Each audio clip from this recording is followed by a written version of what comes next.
One heartbreak, one bitter experience, one betrayal can absolutely change the course of your entire life. You know how it is. You think you're going to spend forever with this one person. In fact, they promised you they'll forever be there. But then they suddenly decide to leave you in search of something seemingly better. And that breaks you. This, guys, is the exact story of Liverpool Football Club right now. One seeming act of disloyalty turned them into a completely different institution in only a matter of weeks. This is the story of how one betrayal finally broke Liverpool and FSG. You know, since Fenway Sports Group took over ownership of Liverpool in 2010, the transfer strategy had always been to make the smartest investments using brilliant technology and smart algorithms. Before the takeover, Liverpool were not in a good place at all. They just finished 7th in the Premier League and were facing bankruptcy, so FSG knew they had a huge task ahead of them. Now, when wealthy owners take over football clubs, the common theme is for them to throw money at everything: players, managers, staff, facilities, everything. But FSG took a completely different route. In 2015, they hired Jurgen Klopp, the man responsible for building this current dynasty. Remember how he was signed? Apparently, John W. Henry, one of the owners of the club, didn't fancy just throwing money at the hottest names around, so he employed a mathematical formula to help with recruitment, something similar to Moneyball. Henry had previously used this with the Boston Red Sox, a baseball franchise also owned by FSG, and it helped them win the World Series 3 times, so he was not the most popular choice, and in fact, for the first few years, it seemed like it wasn't the best one either. Liverpool finished 8th on the Premier League table, lost the League Cup final to City, and lost the Europa League final to Sevilla, all in his first season. It also didn't help that they lost one of their best players, Philippe Coutinho, in January 2018, despite Jurgen Klopp and the club wanting to keep him. Now, this particular event would trigger a chain of events which would have much bigger consequences. We'll come to that soon, but for now, FSG began to rebuild Liverpool using their philosophy of taking calculated risks with recruitment. Sadio Mane wasn't exactly the hottest winger in the league, but they did their studies and went on to sign him from Southampton in 2017. That same summer, they signed Georginio Wijnaldum from Newcastle and got Joel Matip for free from Schalke, while also promoting a certain teenager named Trent Alexander-Arnold from the academy. They continued the next summer, signing Andrew Robertson from Hull City, Alex Oxlade-Chamberlain from Arsenal, and to crown it all, they went and signed a certain Premier League flop from AS Roma, Mohamed Salah. As you know, Mohamed Salah had initially been on Chelsea's books and things didn't exactly go well for him there, so he was sold to Italy.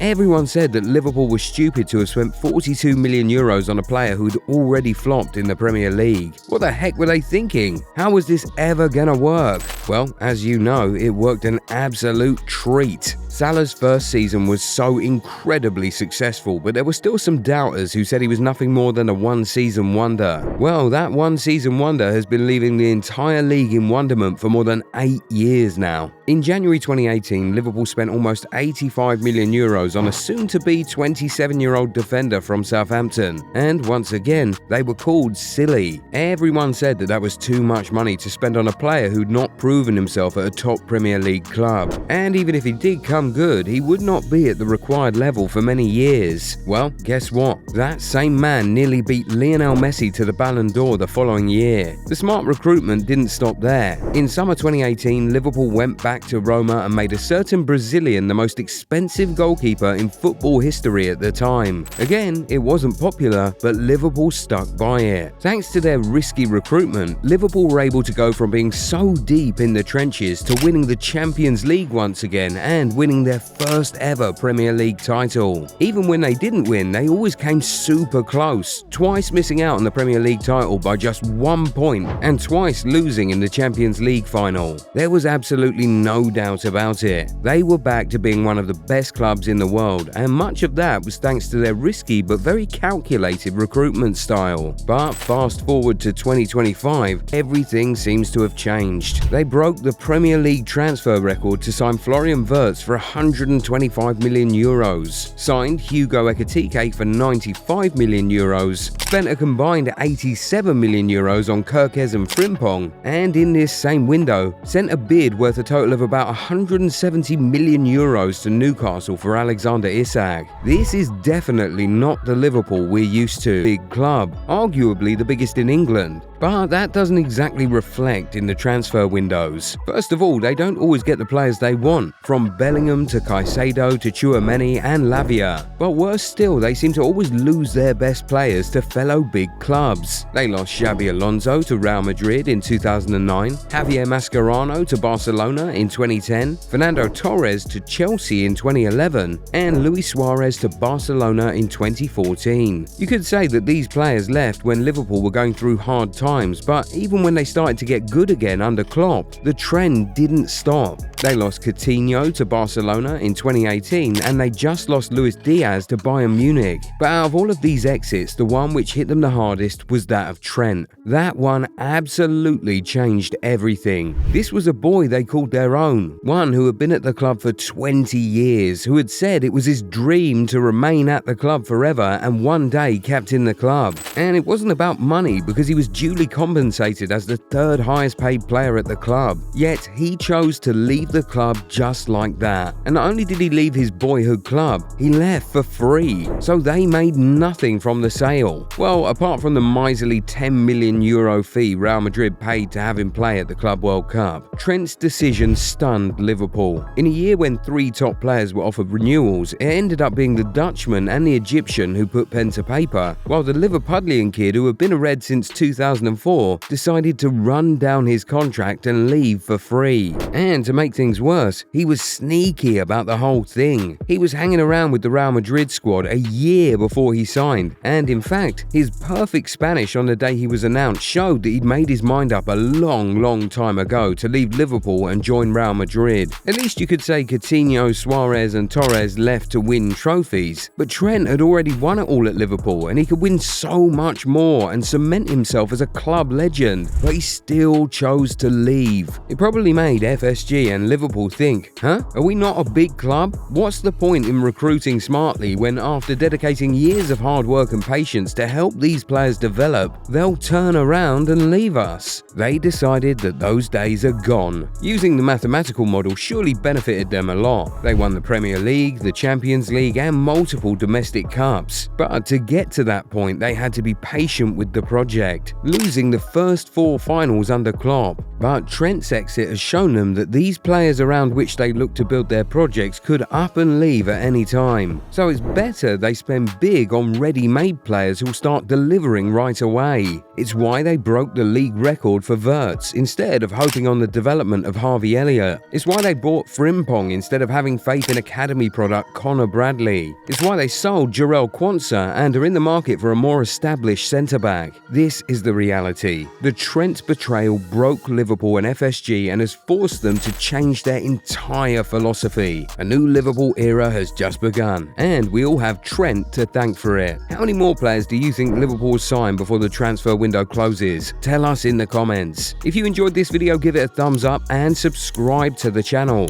Also, turn on the bell notification so that you never miss out on new content. We'll catch you in the next one. Bye. Well, you've asked for it and we've finally delivered. Relive the glory days with the most iconic designs in football history. Whether you're a fan of classic club colours or legendary international strips, we've got something to ignite your nostalgia. Perfect for match days, casual wear or adding to your collection. Shop the new retro range now at goal90.shop. Massive discounts await.